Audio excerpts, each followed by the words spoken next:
The parable of the prodigal son isn't just a story of forgiveness, but a prophecy of the end times, a message for the lost generation, for the backslidden church, for the nation of Israel, and for every soul wandering far from the Father's house. The story of the prodigal son reveals that God is preparing for his lost children to come home. Jesus said a man had two sons. Prophetically, these two sons represent two groups: the elder son, the religious, those who stayed but lost intimacy; the younger son, the rebellious, those who left but will return in repentance. The two groups that have drifted away in different ways, but will both encounter the Father's love before Christ returns. In prophecy, the younger son represents the lost generation of those who have turned from God, chasing the world, living in spiritual famine, searching for peace but finding emptiness. We see it today, a world that says, "We don't need God, give us what's ours."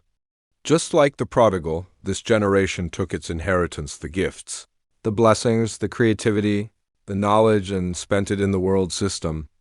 Every time a person forgets God, a famine follows, not just of food, but of truth, peace, and purpose.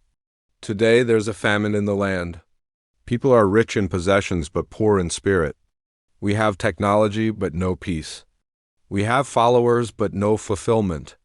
We have noise but no voice from heaven. The prodigal feeding pigs represents the spiritual corruption of our time. People once anointed, now feeding on the filth of sin. Souls created for heaven, now trapped in addictions, lust, and confusion. But then he came to himself. This is the prophetic awakening happening right now. All over the world, people are realizing, no matter how far we've gone, we can still come home. This moment represents the end-time revival. When prodigals return, when nations turn their hearts back to God, when Israel begins to recognize her Messiah, and when the sleeping church awakens to repentance. The prodigal said, "I will arise and go to my father." That's what God is calling his people to do now. Arise, leave the pigpen of sin and deception of this world. Come back before the trumpet sounds. As the son was still a long way off, his father saw him and ran toward him. It reveals the speed which God will move in the final hour. When his people turn, he will move swiftly, restoring, healing, forgiving.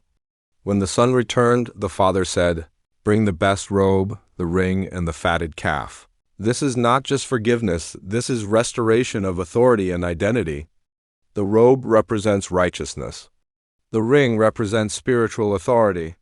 The feast represents the marriage supper of the Lamb, the final reunion of God with his redeemed people. This is the hour of the prodigal generation. The Father is calling his children home from the world, from compromise, from spiritual laziness. He's calling the church to wake up. It's time to return to the Father, time to come home.